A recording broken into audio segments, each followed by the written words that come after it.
it's been 15 years of this thing, and I want us to digest the subject of the promise versus the reality.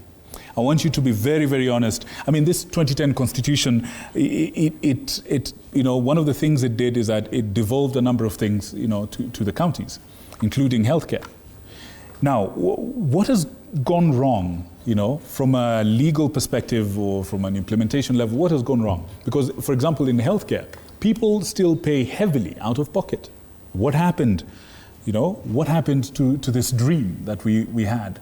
15 years down the line, surely it's still one of the youngest constitutions in the country, but 15 years is quite a good amount of time to really evaluate where we are. Where would you say we are?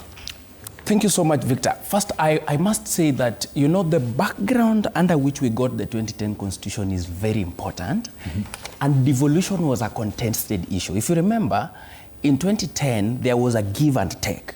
During that time, the ODM caucus was saying, you either give us the devolution as an aspect, and we give away the parliamentary system. So it was a give-take. And PNU then decided that, look, if you are taking devolution, then give us a presidential system. So it was envisaged from one side of the political class first that devolution was to be implemented through a parliamentary system. They thought that was the best way forward. The other caucus thought, no, a close to pure presidential system is good for us to implement devolution. Then we borrowed heavily from the South African Constitution and said, if we want power to truly move to the people, because one of the things we were dealing with was the shift of power, where our independence constitution, the Moyes Constitution, the Kenyatta Constitution that had undergone a lot of amendment, had removed a lot of power from Majimboism and brought it to Nairobi. So in our delineation of roles, we simply said, for instance, that markets should go to counties. We simply said health should be a shared function. Our biggest challenge 15 years, Victor, has been when you say, for instance, that health is a devolved function, what is the role, or is a shared function? What is the role of national government and what is the role of county government? That was undefined. In fact, if you look at Schedule 4, it only gives you a list. I would give you a good example. When the affordable housing issue came on board, the first issue was whether housing is a county or a national function. Remember, the taxation as a regime is largely left to the national government. Now, Schedule 4, for instance, simply says housing development. The national government does not know whether they have either the policy function or the implementing function. It was undefined. So it was undefined. So that interpretation was either left to the county assemblies or the national government. So the only people that are able to help us here have been the courts. But the courts have been unable. Right now... Hold on. This lack of definition, yes. Was it a lapse or was it deliberate? No, I think it was, we were trying a new constitution, a progressive constitution. Progressive why, Victor?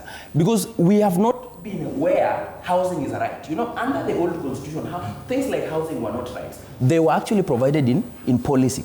So we did not contemplate, just the same way devolution. When devolution began, people actually thought that senatorial seat is the most powerful. Over time, they realized, kumbe it is the gubernatorial seat. That is why in 2017 you saw so many senators going back to be governors. That is what happened to us in terms of delineation of functions. We delineated functions without clear boundaries. That is why Schedule 4 is put in an abstract format. Victor, I want to give you a very clear example. Please. We have the housing project. Nobody has ever asked the question of how the national government has been acquiring land to build the affordable housing program. Why? Because the National Land Commission, for instance, Victor, has a role when any public land is being procured. So that what you see the governors doing by simply saying, I've donated land, they cannot utilize public land, for instance, without the use of the National Land Commission. That happens because we do not know in lousing development which part is policy and which part is county government. So that is part of our challenge. Number two is that we actually essentially devolve functions without following them with resources. I will give you my county of Homa Bay. What happens? Victor, if a county government receives 14 billion shillings and puts 10 billion to recurrent expenditure, okay? and allows 4 billion to remain for development. What does that tell you? It tells you that it's like we devolved the workforce, we did not devolve the development. If in a budget of 14 billion, Victor, 10 billion serves recurrent expenditure, salaries, maintenance, all these things, legal fees, and 4 billion goes to development, that is what scrambles for development.